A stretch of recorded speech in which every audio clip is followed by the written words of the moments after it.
आज में बात करें ज़िमनी इंतखाबात के हवाले से तो जूँ-जूँ तारीख करीब आती जा रही है यानी कि 5 अक्टूबर उम्मीदवारों के लिए सबसे अहम ये है कि उनकी पार्टी का टिकट मिले।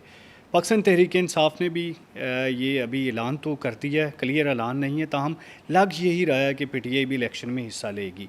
दूसरी जानब मुस्लिम लीग नून जो कि कभी इस शहर की सबसे बड़ी पार्टी रही है और अभी 8 फरवरी 2024 के इंतखाबात में फैसलाबाद से शिकस्त का सामना करना पड़ा था, तो उनके लिए सबसे बड़ा चैलेंज है क्योंकि एक वो टिकट होल्डर्स हैं जो 2024 के इलेक्शंस में थे। इसके अलावा जो नून लीग के नज़रियाती लोग हैं वो भी टिकट के हसूल के लिए अपनी पूरी कोशिशें कर रहे हैं। इस्लामाबाद के डेरे डाले हुए हैं, पूरी काविशें हो रही हैं कि उनको टिकट मिल जाए। तो आज बात करेंगे कि टिकट के लिए मजबूत कौन है, किसकी काविशें रंग ला रही हैं, कौन अभी तक दौड़ में मौजूद है। तो बात करने के लिए हमेशा की तरह हमारे साथ फैसलाबाद के मायानाज सियासी तज्ज़ियाकार ज़फ़र डोगर साहब मौजूद है। डोगर साहब शुक्रिया। आज मुझे लग रहा है डोगर साहब आपके पास बंदों के नाम मौजूद हैं जो मजबूत हैं। सबसे पहले फैसलाबाद शहर का हल्का है क्योंकि ये सबक अपोजिशन लीडर राजा रियाज़ अहमद भी यहाँ से कामयाब हुए, फिर उनके बेटे को शिकस्त का सामना करना पड़ा। अभी साहबजादा हमद रज़ा की नाअहली से हल्का खाली हुआ है। क्या कहेंगे, कौन बज़ाहिर उम्मीदवार मजबूत आपको दिखाई दे रहा है? देखिए, एक तो अब्दुर्रहमान ये साहबज़ादा हामिद रज़ा ने एक पोस्ट लगाई जिससे ये तासर मिला, बल्कि ये वाज़ेह होता जा रहा है तासर कि पीटीआई ने अगर ब्लैकआउट भी किया, बाइकाट किया इलेक्शन का, तो भी उनके भाई हसन रज़ा इलेक्शन लड़ेंगे, बेशक आज़ाद लड़ना पड़े। वैसे भी वो पीटीआई में शामिल तो नहीं है, वो सुन्नी इत्तेहाद कौंसिल के हैं और सुन्नी इत्तेहाद कौंसिल के उसी के हवाले से वो अपने भाई को मैदान में उतार के वो ख्वाहिश रखते हैं कि मैं जीत कर ये सीट बानी पीटीआई के हवाले। और उनके वालिद का काफ़ी असर रसूख रहा है इस हल्के में। जी बिल्कुल, मतलब जो साहबज़ादा फजल करीम है यहाँ से जीतते रहे हैं और उनको एक मसलक का वोट पड़ता है, ज़ाती शख्सियत का, फिर पार्टी का पड़ता रहा। तो लेकिन ज़्यादातर वो जीतते उसी वक्त रहे जब वो नून लीग की हमायत से लड़ते रहे। लेकिन एक तो ये साहबज़ादा हामिद रज़ा की नाअहली से सीट खाली हुई, तो उनके भाई जब लड़ेंगे तो पीटीआई के कारकुनों की हमदर्दियाँ तो ज़ाहिर यकीनन उनके साथ पूरी तरह होंगी और बेशक वो पीटीआई बाइकआउट कर दे, तब भी कुछ बहुत सारे लोग जो हैं उनको चाहने वाले, यानी कि जो नून लीग के मुखालिफ होंगे वो भी वोट जाएंगे, देंगे, वोट के लिए पहुंचेंगे और वोट करेंगे। तो ये एक वो ख़ुद भी साहबज़ादा हामिद रज़ा के भाई हसन रज़ा वो भी एक मज़बूत उम्मीदवार होंगे। अब हम बात करते हैं नून लीग की।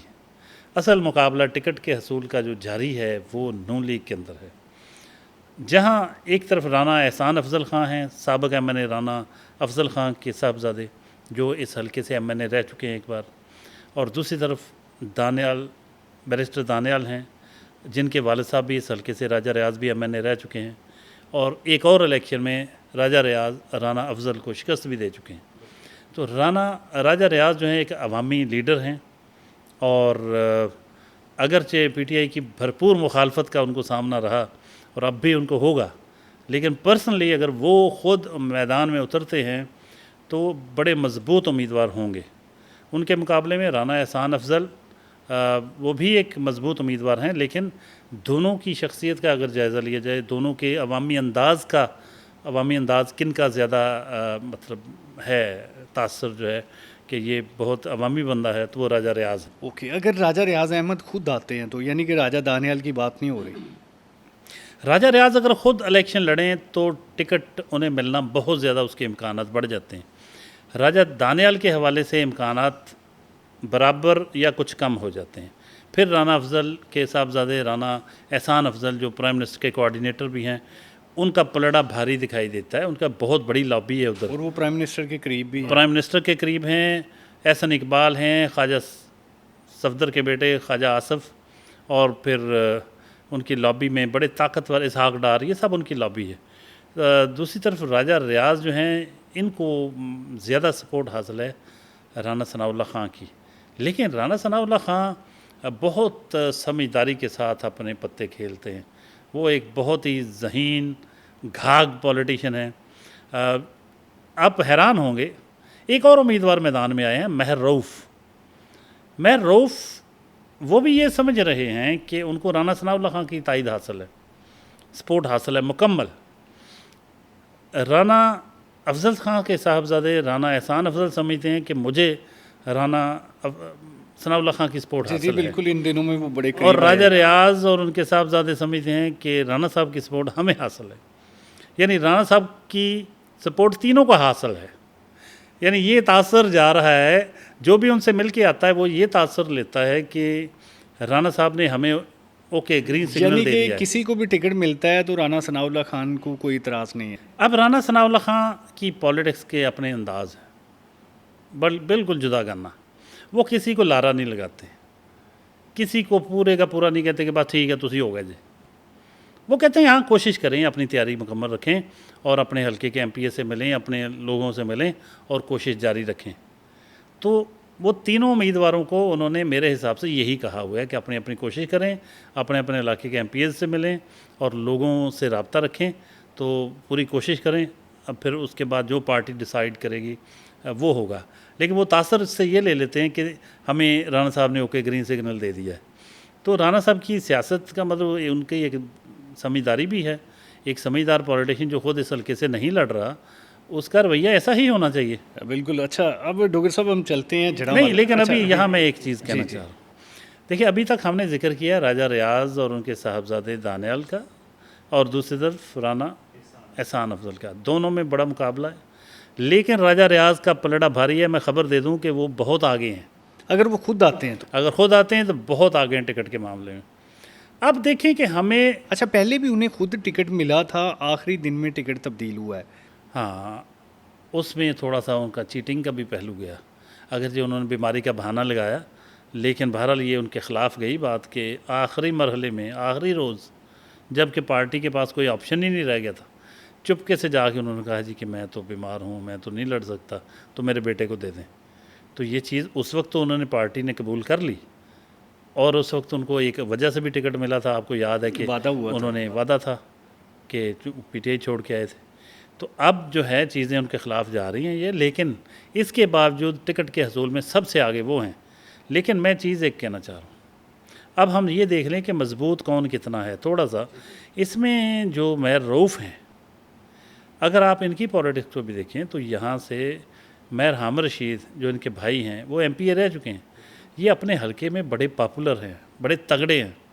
लेकिन इनका प्रॉब्लम ये है कि अभी तो आ गए हैं, इन्होंने पार्टी के लिए बाकायदा टिकट के लिए इन्होंने अप्लाई कर दिया है। लेकिन अगर ये बाकायदा संजीदगी से आगे बढ़ें तो बहुत ज़बरदस्त उम्मीदवार साबित हो सकते हैं, क्योंकि ये हल्के के गली गली मोहल्ला चप्पा चप्पा जानते भी हैं और ये लोगों से बड़े कनेक्टेड भी हैं। इनकी बरादरी का भी बहुत वोट बैंक है और उन्हें इलेक्शन लड़ने का भी तजर्बा है।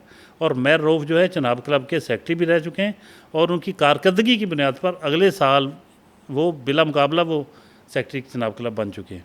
सो उनके लिए कुछ भी नया नहीं है, और उनकी हमायत के बगैर अगर वो ख़ुद नहीं लड़ते तो फिर राना जो उनकी पार्टी का उम्मीदवार ज़ाहिर उधर जाएंगे। लेकिन राजा रियाज के लिए चूँकि उन्होंने चनाब क्लब के इलेक्शन में उनके थोड़े से इख्तलाफात भी थे। अच्छा, आपको ये लगता है कि नून लीग को, जिनके बारे में ये कहा जाता था कि उनको शायद उम्मीदवार ना मिले, तो यहाँ पर 3 तगड़े उम्मीदवारों में से चुनाव में ही मुश्किलात का सामना किसको चुने? जी, ये बहुत बड़ी बात है आपने की कि मतलब पार्टी के लिए उम्मीदवारों की कोई कमी नहीं है। यानी एक दौर सा कहा जाता था इनको तो उम्मीदवार नहीं मिलेंगे, यहाँ उनको फैसला करना मुश्किल हो रहा है कि किसे टिकट दिया जाए। तो अभी ये कुछ टाइम लगेगा, एंड पे हम बताएंगे कि अगले मरहले में क्या होने वाला है। लेकिन अभी हम अगले हल्के की तरफ आप ले जाना आगे चाहते हैं। हल्का N96 है, तलाल चौधरी की वजह से वो हल्का ज़्यादा मरूफ है। वहाँ पे भी वही वादा हुआ था, नवाब शेर वसीर को वादे का टिकट मिला। तलाल चौधरी साहब जिन्होंने नाअहली भी बर्दाश्त की, फिर उनको बाद में हालांकि सेनेटर भी बना दिया गया, वज़ीर मुमलिकत दाखिला भी हैं, ताहम वो टिकट की दौड़ में मौजूद हैं। उनके भाई भी हैं, वो मौजूद हैं। और जब मैं बात करूंगा वज़ीराबाद में चीमा फैमिली की बजाय अताउल्लाह तारड़ के भाई को टिकट मिला, तो उसके बाद चीज़ें कुछ तब्दील हुई हैं। लगता है कि नून लीग इलेक्टेबल की बजाय शायद अपने जो उनके करीबी, जिनको हम नज़रियाती टिकट होल्डर्स कह रहे हैं, उनके भी करीब जा रही है। राना सनाउल्लाह खान को सेनेट का टिकट भी दिया गया। तो आप समझते हैं कि मियां नवाज शरीफ की सोच में कोई तब्दीली हुई है, और वो तब्दीली जैसे आपने फैसलाबाद में कहा है कि राजा रियाज साहब बड़े मजबूत हैं, ताहम बाकी दो भी उम्मीदवार दौड़ में मौजूद हैं, हम ये नहीं कह सकते कि उनको ही मिल जाएगा, हालांकि वो मजबूत हैं, तो जड़ांवाला की क्या सूरत हाल है? जड़ांवाला में नवाब शेर वसीर इस वक्त बहुत आगे हैं, बल्कि बाज़ लोग कहते हैं, मैंने पिछले एक व्लॉग में भी कहा था कि उनका टिकट हो चुका है, लेकिन चूँकि तलाल चौधरी मुसलसल कोशिश में लगे हुए हैं और चूँकि बहुत करीब हैं वो लॉबी शरीफ बड़ी ख़ानदान तगड़ी के, है उनकी। लॉबी बहुत तगड़ी उनकी, इसलिए कुछ नहीं कह सकते आखिरी मरहले पे क्या होगा। लेकिन यहाँ मैं एक फार्मूले का जिक्र करना चाहूँगा। इन दोनों के दरमियान एक फार्मूला डिस्कस हो रहा है, वो ये है कि इस बार चूँकि सेनेटर बन चुके हैं तलाल चौधरी, तो इस बार इलेक्शन लड़ने दिया जाए नवाब शेर वसीर को, MNA का। नेक्स्ट इलेक्शन में अगर तलाल चौधरी, चूँकि उस वक्त भी सेनेटर होंगे, या तो फिर रिज़ाइन करके आएंगे, इलेक्शन तो वो लड़ सकेंगे, मैंने लड़ कहा सकें, हाँ बस मिनिस्ट्री छोड़नी पड़ेगी। हाँ, या तो वो अगर ख़ुद लड़ेंगे इलेक्शन या उनका कोई बंदा लड़ेगा, तो फिर नवाब शेर वसीर के बेटे को MP के तौर पे लेंगे। जैसे तलाल चौधरी के वालिद को MP का मिला था। यस। ओके। और अगर किसी वजह से फिर नवाब शेर वसीर को देते हैं तो फिर तलाल चौधरी के भाई को एक MP का टिकट दे दिया जाएगा। इस तरह का फार्मूला ज़ेरे गौर है, इस पे हम ये नहीं कहते कि फ़ाइनल हो चुका है, लेकिन चूँकि तलाल चौधरी पूरा ज़ोर लगा रहे हैं टिकट के हसूल के लिए, अभी ये फार्मूला फ़ाइनल नहीं हुआ, लेकिन ये ज़ेरे गौर ज़रूर है। ओके, ये गारंटियर इसका कौन है, और ये दोनों ग्रुप इसमें इंगेज्ड हैं, यानी कि खुद से चाह रहे हैं या पार्टी चाह रही है कि ऐसा हो जाए और ये बाद में इलेक्शन इकट्ठे होकर लड़ें ताकि बाद में इनकी लड़ाई ना हो? ये मुख्तलिफ हलकों की तरफ से पार्टी सर्कल्स में ये बहस जारी है और ये फार्मूले पेश किए जा रहे हैं ताकि इनको किसी एक टेबल पे बैठा के इनका हल निकाला जाए, इनको किसी, ताकि बाद में अगर एक को टिकट मिलता तो दूसरा उसकी मुखालफत ना करे। तो अभी मुख्तलिफ सर्कल से पार्टी के अंदर ये तजावीज़ चल रही हैं।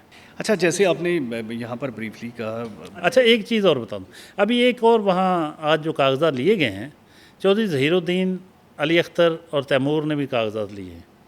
वो भी लगता है कि शायद इस हलके में अगर उन्हें टिकट मिल गया, शायद टिकट की उम्मीद लगाए बैठे हों, टिकट तो कहीं से मिलना नहीं, शायद वो इंडिपेंडेंटली वहाँ से इलेक्शन लड़ने का इरादा रखते हों। चौधरी ज़हीरुद्दीन का हलका तो बहरहाल वो उधर करीब करीब ही बनता है, तो वो उनको तजर्बा है उस इलाके का, तो हो सकता है कि वो भी मैदान में आ जाएं।